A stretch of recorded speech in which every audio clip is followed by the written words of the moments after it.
The roaring of Charsi's forge fills your heroic soul with the fury of battle. The clang of her hammer echoes throughout Westmarch.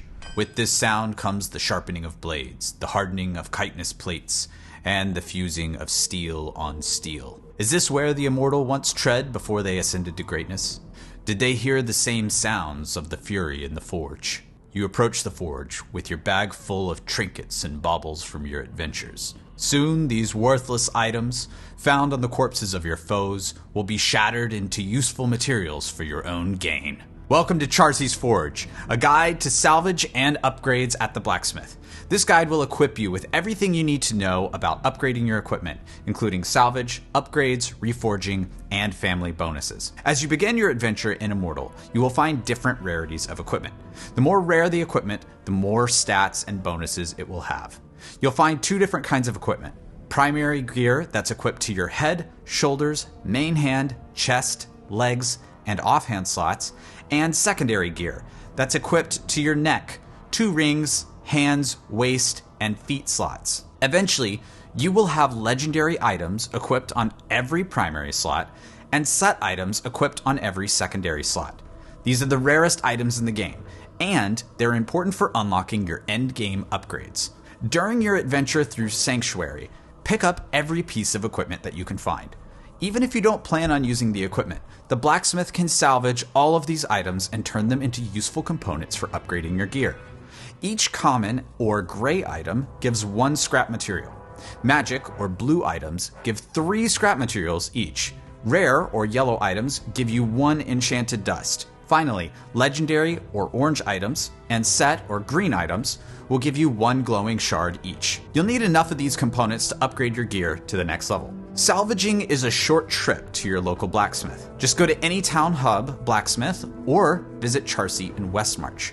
You can also find blacksmiths in surprising locations in the world, such as at the end of an Elder Rift or on the 2nd floor of a hidden lair. At the blacksmith, go to the Salvage tab and check the checkboxes for Salvage All. Each color matches the corresponding salvage type. Gray for common items, blue for magic items, and yellow for rare items. Legendary and set items have to always be salvaged manually in your inventory by checking every individual item. The game designers have done this on purpose, so you don't accidentally salvage an item that you actually care about. Now, just to be safe, spend some time sorting out your inventory before you salvage. If you have any legendary or set items that you want to keep, either extract them at the essence transfer or toss them in your stash.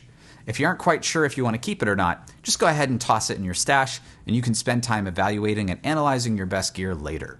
Town is lava, so we want to get to salvage fast and get back out there and slay more monsters. Now that we have the materials for upgrading, let's actually upgrade our gear. Go to the Upgrade tab, select the item that you want to upgrade, and tap Upgrade. You'll need enough gold and salvage material to complete the upgrade.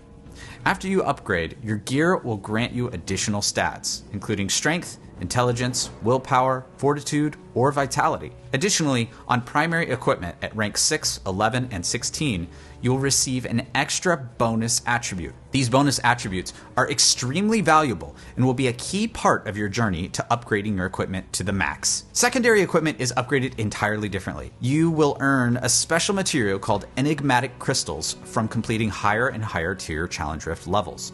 This is the only place in the game that you can earn enigmatic crystals, so prepare your best blades and magic because you're in for a fight. Now, once you get to rank 5 on any piece of equipment, you will absolutely need a legendary item or set item in that slot to continue upgrading it further. So eventually, all of your item slots will need to have a legendary item or a set item to max your character out. Eventually, you will become limited on your salvage materials, and upgrading will become very difficult. You'll need to spend time grinding dungeons, events, layers, and tasks to acquire more materials. As you continue to upgrade and gather salvage materials, the amount of each type of salvage that you have might become unbalanced.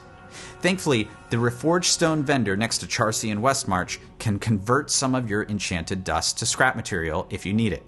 But be careful, this conversion only goes one way. My personal preferred method is to simply wait and not use this conversion, because the conversion ends up being more expensive than simply grinding for more materials. It's worth noting that there's no way in the game to buy salvage from the shop with real money, trade for it, and so on. The only way that you can earn salvage is by playing the game yourself. When the Immortals forged their swords, they were made out of fire and fury, and no amount of wealth could simply buy their power. Now, at the beginning of the game, you won't be able to max out your equipment right away by playing 24 hours a day and grinding tons and tons of salvage materials. The maximum level of your gear will be limited by your server's Paragon level. Each day, starting at launch, every server will gain 2 Paragon levels per day. Once your server hits a certain threshold, you can upgrade your equipment again to the next level. This server threshold on equipment upgrades is a new limitation introduced after the closed beta, so we won't know precisely what these thresholds are until launch. What equipment should you upgrade? Thankfully, DI makes this easy. You can transfer your upgrades from any piece of gear in the same slot at any time. You can either do it at the Blacksmith on the Rank Transfer tab, or you can simply equip the new item that you want, and the game will prompt you to transfer all of your upgrades. If you select yes, then it will automatically move your upgrades to the new item. So you can upgrade any piece of equipment without worrying about upgrading the wrong equipment. Eventually, the most hardcore players will upgrade their items to rank 20, the maximum rank.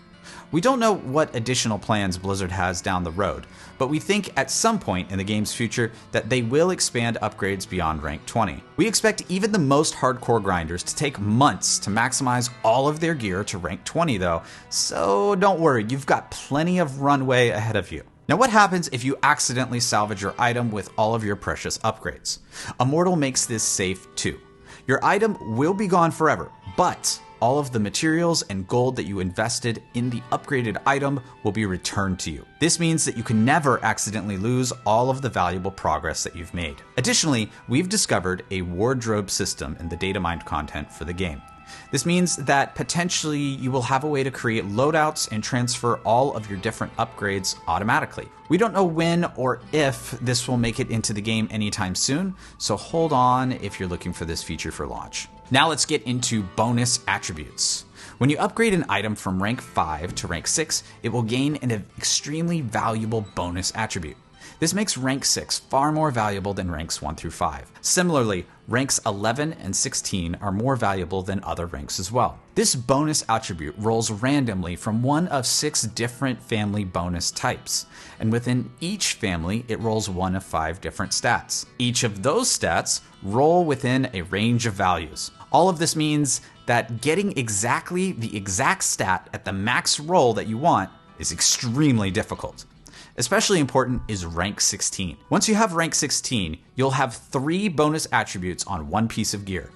If you have all 3 bonus attributes from the same exact family type, then you will get a special, powerful family bonus attribute on top of the 3 bonus attributes that you already have. Getting this unique family bonus attribute is critical to making your character as powerful as possible. But how can we get 3 of the same type of bonus attribute if they're entirely random? This is where Reforge Stones come in. Reforge Stones are special stones that let you reroll the bonus attributes that you receive from rank 6, 11, and 16. You can reroll these at the Blacksmith by going to the Reforge tab. Once you click Reforge, then you select the bonus attribute that you want to reroll and the type of Reforge Stone that you want to use. There are 7 different types of Reforge Stones. The first type is the plain Reforge Stone. This rolls completely randomly.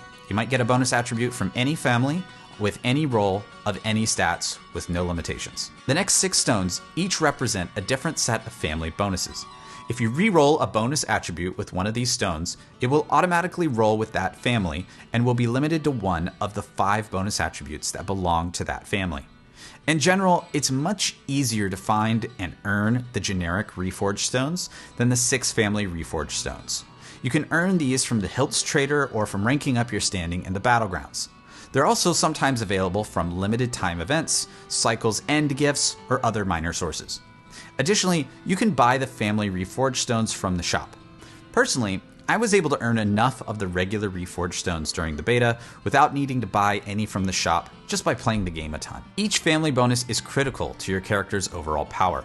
If you have 2 different pieces of equipment with the same unique family bonus attribute, the bonuses actually add together, making the chance for the proc more often. In general, you'll want to pick one family and max that one out on all 6 pieces of your equipment.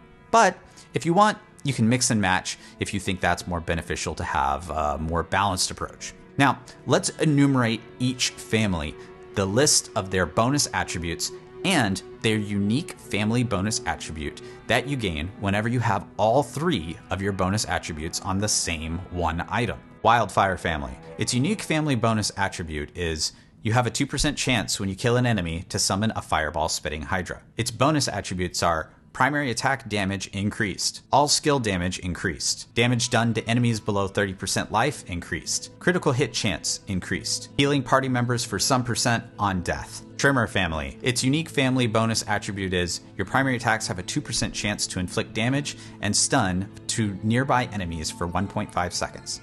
Note here that the damage and stun is centered around your character, not the location where your attack landed, making this less useful for ranged classes. Its bonus attributes are primary attacks reduces enemy healing, primary attacks reduce enemy attack and movement speeds, continual damage taken reduced, knockaway resistance increased. Jolt family. Its unique family bonus attribute is you have a 2% chance when attacked to immobilize your attacker. Its bonus attributes are damage taken from players reduced, damage taken while suffering loss of control decreased, cheat death chance increased, duration of beneficial effects increased, slow immunity chance increased. Vengeance family. Its unique family bonus attribute is your primary attacks have a 2% chance to increase all damage you deal by 100% for 1 second. Its bonus attributes: attack speed increased, damage to players increased, damage to demons increased, damage to enemies suffering loss of control increased, damage to shielded enemies increased. Barrier family. Its unique family bonus attribute is you have a 2% chance when attacked to gain an absorption shield for 6 seconds. Its bonus attributes: damage to undead increased, maximum life increased, damage taken from nearby enemies decreased,